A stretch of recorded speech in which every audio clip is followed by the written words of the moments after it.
सो hello everyone, ऐसे hello नहीं होता। So hello everyone, welcome back to my channel. My name is Shivani Tiwari और इस टॉपिक पे मैं वीडियो काफ़ी टाइम से बनाना चाहती थी कि वाई आई क्विट यूपीएससी और फाइनली आई एम मेकिंग। तो मुझे यूपीएससी क्विट किए हुए 6 से 7 महीने हो गए हैं और माय गॉड, मैं मतलब ये एक्सेप्ट नहीं कर पा रही हूँ ये फैक्ट कि मैंने यूपीएससी फाइनली छोड़ दिया है और मैं प्रिपेयर नहीं कर रही हूँ। बट कभी कभी भी दिमाग में आता है कि मैंने से 2 अटैम्प्ट दिए हैं और मेरे 4 अटैम्प्ट बचे हुए हैं, तो मुझे और देना चाहिए। बट मैंने फिर अपने माइंड को मतलब ऐसा कंट्रोल करके रखा हुआ है कि फाइनेंशियल स्टेबिलिटी और पैसे आना ज़्यादा ज़रूरी हैं। ठीक है, खैर ये सबको साइड रखते हैं। तो मैं अपनी जर्नी आपको बताना चाहती हूँ कि from where it all started और why I chose UPSC at that time. तो स्टार्ट करते हैं। मेरे को पहले क्लैट करना था, ठीक है, कॉमन लॉ एडमिशन टेस्ट होता है। और तो मेरे दिमाग में हमेशा से था कि मुझे लॉयर बनना है या मुझे जुडिशरी वगैरह में जाना है।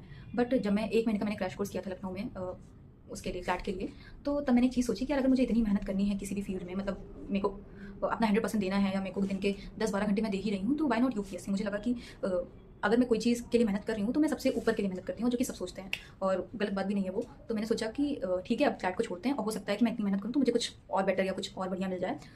तो ये सोच के मैंने जो है ग्रेजुएशन में एडमिशन ले लिया और उसके उसके बाद से मेरा जो पूरा माइंडसेट था वो यूपीएससी लेके ही था कि भाई मुझे यूपीएससी ही करना है। और साथ में मेरी जो रूम पार्टनर थी उस टाइम पे वो भी यूपीएससी की प्रिपरेशन कर रही थी। तो एक और मुझे कोई सपोर्टिंग पार्टनर मिल गया कि नहीं भाई, अगर ये भी यूपीएससी कर रही है मैं भी यूपीएससी कर रही हूँ। और उस टाइम मुझे नहीं पता था कि इतनी भीड़ चाल है, भीड़ चाल इन द सेंस कि मैं ऑफर नहीं कर रही हूँ किसी को, बट जैसे मैंने कभी बैठ के ऐसा सोचा नहीं कि मुझे यूपीएससी क्यों करना है। ठीक है, मैंने बस इतना सोचा उस पॉइंट पे कि यार मैं अगर 10-12 घंटे किसी और की चीज़ के प्रिपरेशन में दे रही हूँ तो वाई नॉट यूपीएससी। तो मुझे लगता है कि ये बहुत छोटा सा रीज़न है यूपीएससी स्टार्ट करने के लिए। और वाई मतलब ये इसका आंसर कि वाई आई वांट यूपीएससी का आंसर ये तो नहीं होना चाहिए कि यार मतलब मैं कुछ छोटी सी नौकरी मिले, इससे बेटर है मेरे को बड़ी नौकरी मिल जाए जब मुझे उतनी ही मेहनत करनी है। तो ये मुझे तब नहीं रियलाइज़ हुआ था, ये मुझे बाद में रियलाइज़ हुआ कि क्या मेरा मोटिवेशन है यूपीएससी में जाने का। और एक और मोटिवेशन था मेरा जो आफ्टर फर्स्ट अटैम्प्ट खत्म हो गया।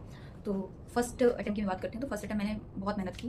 मतलब मेरे एंड से तो मैंने अपना मतलब 80 to 85% कह सकते हैं, 100 अभी भी नहीं कह सकते हैं क्योंकि यूपीएससी में मुझे लगता है कभी 100% होता होगा।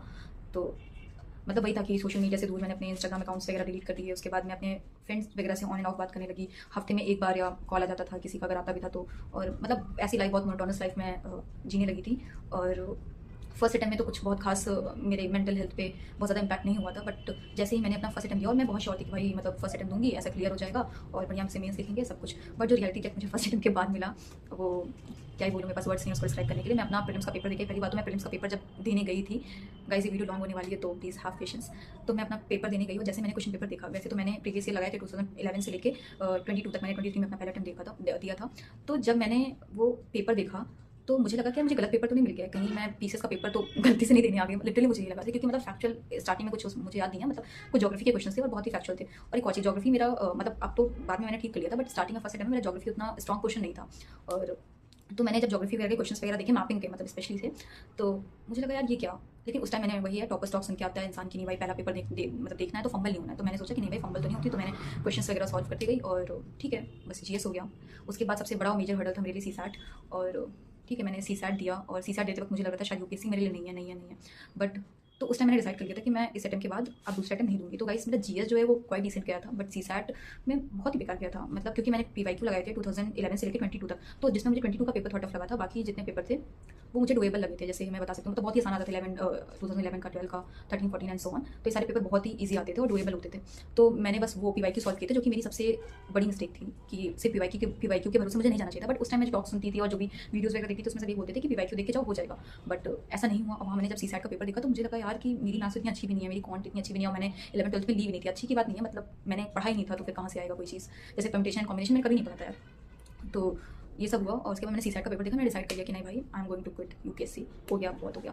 फिर मैं घर आई भाई, ऐसा लगता है ना कि जो कैसे मैं एक्सप्लेन करूँ इसको, थोड़ा सा पोएटिक लैंग्वेज में एक्सप्लेन करना चाहती हूँ, बट पता नहीं कि पाई पाई जोड़ के आप कोई चीज़ बना रहे होते हो फिर वो एक ही दिन में एकदम वैनिश हो जाती है या वाइप ऑफ हो जाती है। तो ऐसा ही मुझे फील हो रहा था कि यार 365 डेज मतलब ऐसा रेगुलर तो नहीं पड़ता होगा, लेकिन मैं एक मोटा मोटा 1 साल लेके चल रही हूँ अगर, तो 1-1.5 साल लेके चलते हैं तो मतलब एक दिन में। और वो सारा आपका डिसिप्लिन, कंसिस्टेंसी कुछ मायने नहीं रखता, कुछ मैटर नहीं रखता, रिलेटिव्स के लिए मैटर नहीं रखता, आपकी फैमिली के लिए मैटर नहीं करता, अल्टीमेटली मैटर रिजल्ट करता है। तो मैं आई और मैं इतना रोई हूँ उस दिन। मुझे याद है कि लाइफ में शायद पहली बार इतना रोई होंगी, मतलब इससे ज़्यादा तो मैं कभी रोई ही नहीं थी। तो मुझे ऐसा लगता है कि यार सपना टूटने का जो दर्द होता है उसके बराबर किसी भी चीज़ का दर्द नहीं होता है। मतलब उस दिन मुझे ऐसा रियलाइजेशन हो रहा था कि यार मतलब एक था मेरे दिमाग में कि यार फर्स्ट अटेम्प्ट में यूपीएससी क्लियर, फर्स्ट अटेम्प्ट में यूपीएससी क्लियर, है ना। तो यही मेरे दिमाग में चलता रहता था। तो मैं अब एक पॉइंट यहाँ बोलना चाहूँगी कि शायद मेरा मोटिवेशन यूपीएससी करने का ये था सिर्फ कि मैं फर्स्ट अटेम्प्ट में यूपीएससी क्लियर करूँ। यूपीएससी क्लियर करना नहीं था, मैं बस चाहती थी, होता नहीं है कि एक सोशल प्रेस्टीज सब आप सब जानते होंगे कि नहीं भाई इसने तो फर्स्ट अटेम्प्ट में यूपीएससी क्लियर कर लिया, और वही मेरे अंदर भी आ गया था। तो जब मैंने सेकंड अटेम्प्ट की प्रिपरेशन स्टार्ट की तो मैं उतनी रेगुलर नहीं रहती थी, मैं उतनी कंसिस्टेंट नहीं थी, और मेंटल हेल्थ ख़राब होने लगा मेरा। और मतलब मैं इसके बारे में अलग एक वीडियो बनाऊंगी कि मैं खैर अभी नहीं बता सकती, नेक्स्ट वीडियो में बताऊंगी। और बहुत ख़राब हो गया था सब कुछ। और हाँ, सेकंड अटेम्प्ट में तो मतलब मेरी मेंटल हेल्थ बहुत ख़राब हो गई थी, मेरे पास वर्ड्स नहीं, आप देख सकते हैं। तो ये सब हुआ, और सेकंड अटेम्प्ट में मुझे रियलाइज़ हुआ कि शायद मैं जो यूपीएससी करना चाहती थी वो सिर्फ इस वजह से करना चाहती थी कि यूपीएससी मेरा फर्स्ट अटेम्प्ट में क्लियर हो। और जब मैंने देखा कि मेरा फर्स्ट अटेम्प्ट में यूपीएससी नहीं क्लियर हो रहा है, तो उसके बाद सेकंड अटेम्प्ट से मेरी मेंटल हेल्थ और मतलब सब बहुत ख़राब होने लगा। मेरी डाइट ख़राब होने लगी, मेरी हेल्थ ख़राब होने लगी, मेरे रिलेशन विद फैमिली बहुत ज़्यादा ख़राब होने लगी कि मतलब मेरे को छोटी छोटी बातों पे गुस्सा आने लगा था, मैं ओवर रिएक्ट करती थी, जो कि मुझे बाद में रियलाइज़ हुआ धीरे धीरे करके। फिर ऐसे करके दूसरा साल मेरा बीत गया और मेरे कुछ हेल्थ इशूज़ वगैरह भी आने लगे थे, मेरा पैर का ऑपरेशन वगैरह भी हुआ, तो मैंने वो अटेम्प्ट नहीं दिया। उसके बाद मैंने फिर से सोचा कि एक और बात, मुझे वहाँ पे मेरे सीनियर्स कुछ मिले थे जिन्होंने मुझे मोटिवेट किया कि नहीं Shivani, you can do it, तुम भी और प्रिपेयर करो यूपीएससी के लिए फर्स्ट अटेम्प्ट के बाद। और यहाँ पे मेरी दूसरी मिस्टेक थी कि मैंने खुद का नहीं सुना।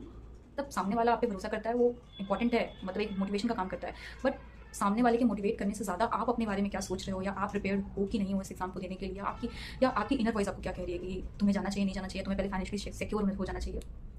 तो ये मेरी मिस्टेक थी कि मैंने सीनियर्स वगैरह की बहुत ज़्यादा सुन ली, और मैंने सोसाइटी की बहुत ज़्यादा सुनी। एक तो मेरे अंदर वो भी था कि यार मेरे रिलेटिव्स क्या कहेंगे, मेरी फैमिली क्या कहेगी, या जिन लोगों को मुझसे एक्सपेक्टेशन थी।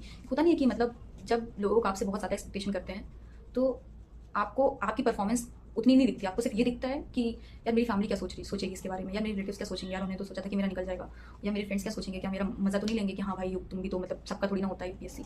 तो ये सारी चीज़ें ऐसे होने लगी। तो उसके बाद जब मैंने थर्ड अटेम्प्ट नहीं बोलेंगे, सेकंड अटेम्प्ट के लिए दोबारा मैंने प्रिपरेशन स्टार्ट की, तो मुझे धीरे धीरे रियलाइज़ होने लगा कि यार मैं तो चाहती ही नहीं हूँ ये, मतलब मुझे यूपीएससी क्यों करना है। समाज सेवा ये सारी चीज़ें अगर मैं इस टॉपिक पे जाऊँ तो वो मैं किसी भी चीज़ से कर सकती हूँ। वो मैं अपने इंडिविजुअल लेवल पे अगर मैं बात करूँ, अपने माइक्रो लेवल पे बात करूँ, तो मेरे घर के बाहर भी अगर कोई आ रहा है, या मैं रास्ते में जा रही हूँ, कोई भी मुझे मतलब ऐसा बंदा या बंदी दिख जाती है जिसकी मैं हेल्प कर सकती हूँ, तो मैं अपने मतलब उस स्तर का नहीं कर सकती, मैं उस लेवल का नहीं कर सकती, बट मैंने एक चीज़ एनालाइज़ किया कि जिसको हेल्प करनी है, जिसको मदद करनी है, वो एक माइक्रो लेवल पे, एक इंडिविजुअल लेवल पे भी हेल्प कर सकता है। तो मैंने कहा कि नहीं भाई वो तो नहीं ही है अभी, मैं मतलब इतना तो नहीं है, क्योंकि मेरे को अगर सोशल सर्विस करनी है और मेरे को अच्छा करना है, नेशन में कुछ कंट्रीब्यूट करना है, वो मैं किसी भी सेक्टर में रह के कहीं भी रह के कंट्रीब्यूट कर सकती हूँ। तो ये रीज़न तो नहीं हो सकता मेरा। फिर मैंने और डीप एनालिसिस किया कि यार क्यों मतलब मेरे को करना है यूपीएससी। तो उसमें से 2-3 चीज़ें ही निकल के आई कि सोशल स्टेटस बढ़ जाएगा, मेरी फैमिली जो एक जनरेशन होती है तो पूरी लेगेसी चेंज हो जाएगी, और मतलब यही जो मेटलिस्टिक चीज़ें होती है वही आई मेरे दिमाग में, उससे ज़्यादा कुछ नहीं आया। और हाँ, और जो भी मैं टॉपर्स की वीडियो वगैरह देखती थी कि भाई उनकी लाइफ कितनी चेंज हो गई है, और कितना उनका जो स्टेटस है, उनकी जो हायरार्की है वो सोसाइटी में वो कितनी ऊपर जा चुकी है। मतलब यही सब कुछ मिला के जो एक सोसाइटल प्रेशर होता है, या जो भी इंस्टीट्यूशंस वगैरह हमारे ऊपर प्रेशर डालते हैं, सिर्फ उस चीज़ से रिलेटेड ही था, जो कि कंडीशनिंग होती है आप कह सकते हैं कि हमारे माइंड में सोसाइटी के द्वारा।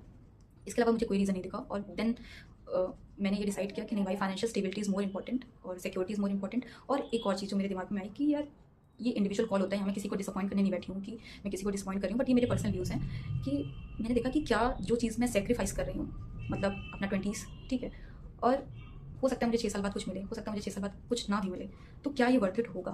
क्या मेरे फैमिली रिलेशंस, मेरे पर्सनल रिलेशन, मेरी दोस्ती यारी, और बेसिकली ये लाइफ जो मेरी 20s की लाइफ है, ये सैक्रिफाइस करना वर्थ इट है कि नहीं है? तो मुझे समझ में आया कि जितना ज़्यादा मैं सैक्रिफाइस कर रही थी अपनी मेंटल हेल्थ को, अपनी हेल्थ को, अपनी पीस को, जो मेरे दिमाग में कंटिन्यूसली चलता रहता था कि यार 10 मिनट मैंने यहाँ दे दिया, आधे घंटे मैंने वहाँ दे दिया, अभी मेरे को इतने यार कंप्लीट करने हैं। हमेशा मैं चेक करती रहती थी कि टाइमर मेरा कितना हुआ, 8 घंटे हुए, 10 घंटे हुए, 12 घंटे हुए। मतलब मैं नहीं कह रही वैसे क्वालिटी स्टडी इंसान कम घंटों में भी कर लेता है, बट मैं एक चीज़ समझाने की कोशिश कर रही हूँ कि जो कंटिन्यूसली नैगिंग रहती है दिमाग में कि हमेशा आपका दिमाग चलता रहता है, भागता रहता है। तो मैंने कहा नहीं, मैं स्लो डाउन होना चाहती हूँ, और पहले मैं फाइनेंशियल सिक्योरिटी चाहती हूँ।